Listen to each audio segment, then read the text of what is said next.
काफ़ी सारी एप्लीकेशंस है, इसमें बेटिंग एप्लीकेशंस भी है, 138 बेटिंग एप्लीकेशंस हैं और 94 के करीब इसके अंदर लोन वाली एप्लीकेशंस हैं। तो जब हम बेटिंग एप्लीकेशंस, लोन वाली एप्लीकेशंस की बात करते हैं तो बेटिंग एप्लीकेशन बेसिकली हमारे इंडिया के अंदर बेटिंग जो काफ़ी सारी लोकेशंस में बैंड है और इलीगल है।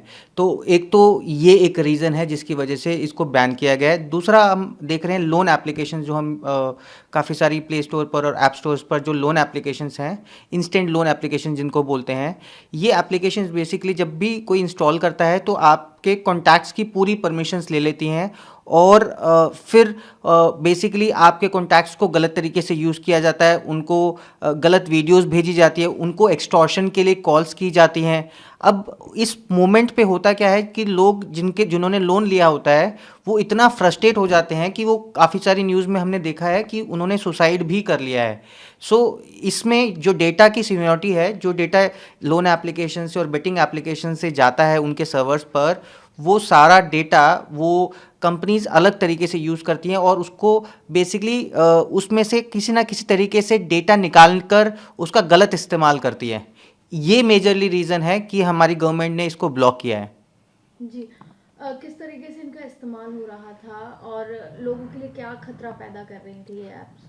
देखिए, ये जो एप्लीकेशंस पे जो डेटा जब हम इंस्टॉल करते हैं, परमिशंस देते हैं, कॉन्टैक्ट्स की परमिशन देते हैं, फोटोग्राफ्स की परमिशन देते हैं, ये एक बहुत ज़्यादा परमिशंस मांगती हैं आपके फ़ोन की।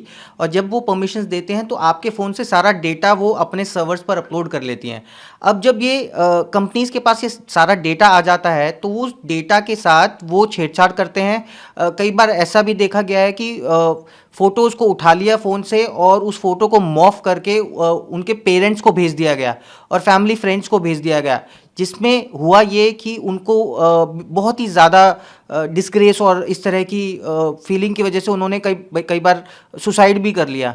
तो आप इस तरह की जब चीज़ें रेगुलर तरीके से होंगी तो गवर्नमेंट को एक स्टेप आगे जाकर डेटा को इंडिया से, अगर वो डेटा बाहर जाके चाइना के सर्वर पे जा रहा है तो एक डेटा को लेकर काफ़ी प्रॉब्लम्स क्रिएट हो सकती हैं।